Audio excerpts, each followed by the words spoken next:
About 6 months ago, we had a vision of just completely gutting our weight room and our locker room. It turned out even better than I could ever imagine. We can't wait for the kids and the parents to see it.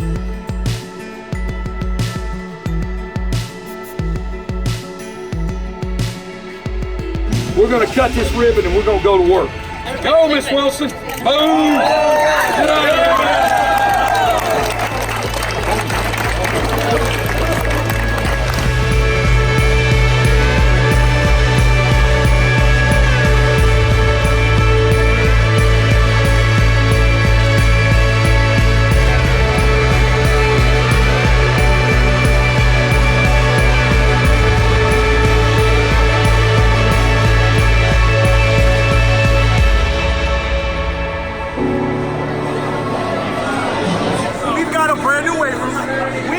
The greatest thing we've ever seen at Forsyth. This is literally everything we can ask for.